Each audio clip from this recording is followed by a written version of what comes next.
మాజీ మంత్రి తన్నీరు హరీష్ రావు చలించిపోయారు. భారీ వర్షాలు, వరదల వల్ల సంభవిస్తున్న మరణాలను చూసి కన్నీటి పర్యంతమయ్యారు. సర్కారు సకాలంలో స్పందించి ఉంటే మరణాలను ఆపడం సాధ్యమయ్యేదని హరీష్ రావు ఆవేదన వ్యక్తం చేశారు. భారీ వర్షాలు, వరదల వల్ల అతలాకుతలమైపోయినటువంటి మెదక్లో హరీష్ రావు విస్తృతంగా పర్యటించారు. తన పర్యటన సందర్భంగా వరదల వల్ల మరణించిన 2 యువకుల విషాద గాథ విని హరీష్ రావు చలించిపోయారు.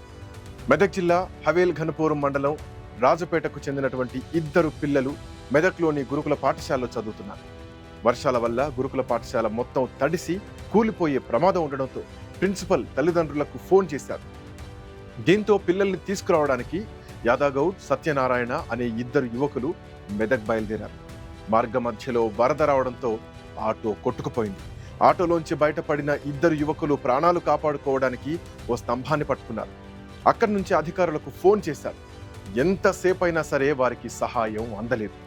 చివరికి వరద ఉధృతి ఎక్కువైపోయి ఆ 2 యువకులు పట్టుకున్న స్తంభం కూడా నేల కొరిగింది. వరదలో మునిగి ఆ 2 యువకులు మరణించారు. వారి మరణ వార్త విన్న హరీష్ రావు జోరువారను కూడా లెక్క చేయకుండా ఆ గ్రామానికి చేరుకున్నారు. మృతదేహాల్ని సందర్శించారు. జరిగిన ఘోరం చూసి కంటతడి పెట్టుకున్నారు. కుటుంబ సభ్యుల్ని ఓదార్చారు. సర్కారు సకాలంలో స్పందించి ఉంటే మరణాలు జరిగి ఉండేవి కావని ఆవేదన వ్యక్తం చేశారు హరీష్ రావు. రాష్ట్ర ప్రభుత్వం వరద నివారణ చర్యలు తీసుకోవడంలో పూర్తిగా విఫలమైపోయింది. ముఖ్యంగా ఈరోజు ఈ ఫెయిల్యూర్ అంతా కూడా రాష్ట్ర ముఖ్యమంత్రిది, రాష్ట్ర ప్రభుత్వాన్ని.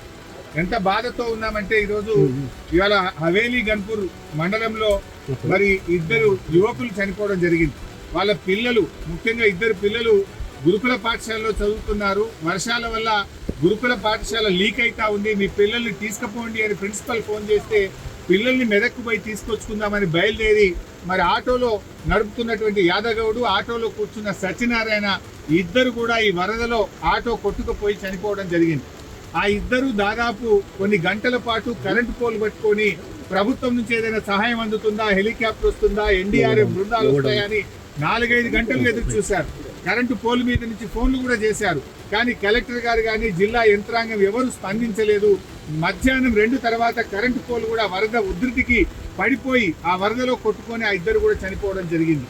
అంటే ఇది కేవలం ప్రభుత్వ వైఫల్యం. నిన్న ఒక మంత్రి గారు మాట్లాడుతూ అంటాడు, హెలికాప్టర్ అంత అవసరమైతే తప్ప వాడద్దట. మీరు మాత్రం పెళ్లిలకు వాడండి, బీహార్లో రాజకీయాల కోసం వాడండి, మీ సొంత కార్యక్రమాలకు వాడుకోండి.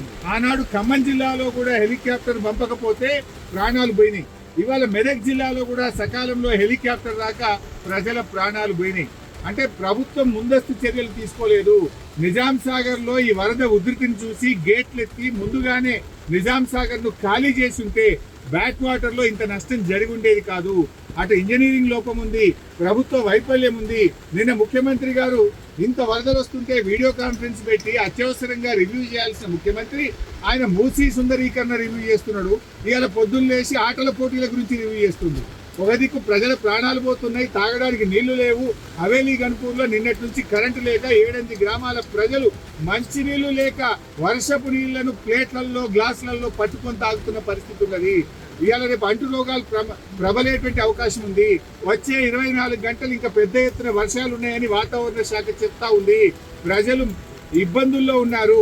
ప్రభుత్వం ఇప్పటికైనా మేల్కొని అత్యవసర చర్యలు చేపట్టి ప్రజలను కాపాడుకోవాలి. ప్రజలకు త్రాగునీరు అందించండి, ప్రజలకు అవసరమైన ఆహార పొట్లాలను పంపించండి, హెలికాప్టర్లను అందుబాటులో పెట్టండి. ఎందుకంటే బాగా తడిచి ఉన్నది, ఇప్పటికే నీటి ప్రవాహం ఉంది. ఇంకా వర్షం ఏమన్నా కొద్దిపాటి వర్షం ఎక్కువ పడ్డా కూడా మరి చెరువులు కానీ తెగేటువంటి ప్రమాదం ఉంటుంది. కనుక అన్ని జాగ్రత్తలు ప్రభుత్వం తీసుకోవాలని చెప్పి కోరుతా ఉన్నాం. ఏదైతే పంట నష్టం జరిగిందో ఒక్కొక్క రైతుకు ఎకరానికి 25,000 రూపాయల సహాయం అందించాలని కోరుతున్నాం. చనిపోయిన ఆ 2 కుటుంబాలకు కూడా ఒక్కొక్కరికి 25 లక్షల ఆర్థిక సహాయం అందించాలని కోరుతున్నాం. ఇక్కడే పక్కనే దూప్ సింగ్ తండా ప్రజలు తండాను వదిలిపెట్టి గుట్ట మీద ఉన్నారు. రాత్రంతా కూడా గుట్ట మీదనే ఉన్నారు. వాళ్ళకి మంచినీళ్ళు లేవు.